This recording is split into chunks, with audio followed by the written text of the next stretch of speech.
Welcome to Oxford Spires Academy Remote Education Tutorial videos. In this video, we're going to show you how to find, how to complete, and how to submit and then review your assignments.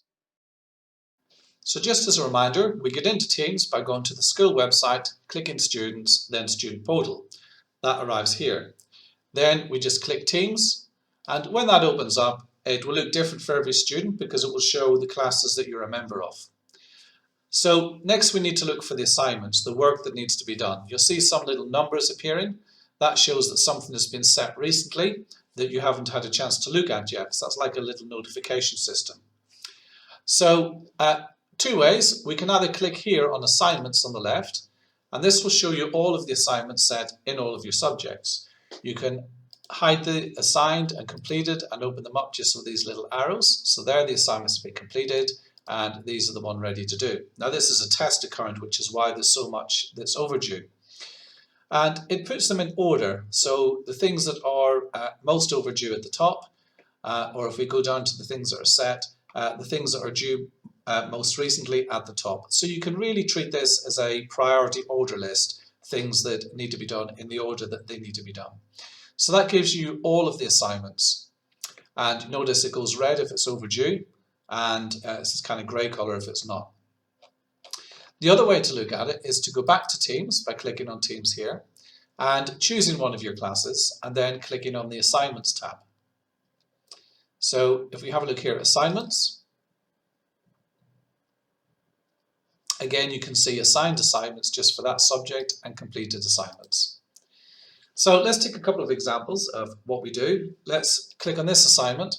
And it's asking me to do a piece of work on an attached class notebook, or it could be an attached Word document or PowerPoint. And I would just click on that and read the instructions and then do the piece of work on here. And the good thing about the notebook is that anything you type, it automatically saves as you type. And there's a little icon that should appear shortly once it's loaded up at the top in the shape of a cloud that shows you that everything has been saved properly. Just here you'll notice up at the top right a little cloud with a tick in it. So I don't need to save a file and send a file to my teacher. I can just type my answer in, and you'll notice the icon changes as it uploads and synchronizes to the cloud. So that's now been saved. So I continue my work until I'm finished, and then I just need to close it, and I can go back in and do some more work on that anytime that I want. And it tells me, for example, if there's points available, or there might be a rubric that's like an assessment criteria as to how I mark it. This piece of work doesn't have one, but there'll be an example later. And then when I've finished and I'm happy with it, I'm going to click Hand In. And in this version, it's Hand In Late. So the teacher will then get a notification showing that it's done, get a nice little animation, celebration that you've done a piece of work. And that goes in now into your completed section. So that's ready to be marked and fed back. So let's pick an example. Here's a piece of work where the teacher has marked it. You'll see there's a little tick because that means the teacher has returned it. I've done a piece of work and they're giving me some feedback. I didn't do too well in this example. I only got 50 out of 100. Here's that rubric I was mentioning.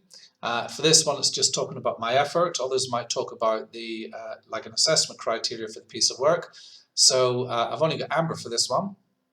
And so I want to do a little bit more. So I could just click on it again, do a little bit more work, and then you'll notice now I've got Hand In again.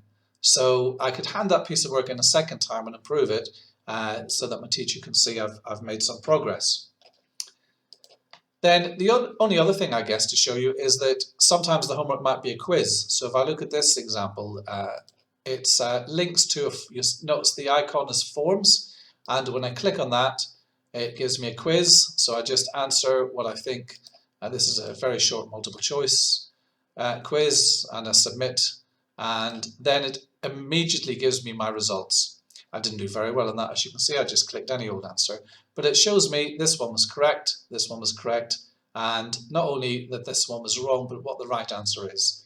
So the teachers sometimes will also program some words in here, so it would, if I got this answer wrong, what was the advice that the teacher would give me in terms of feedback. So quizzes are very popular because you get that very quick feedback loop back to the students.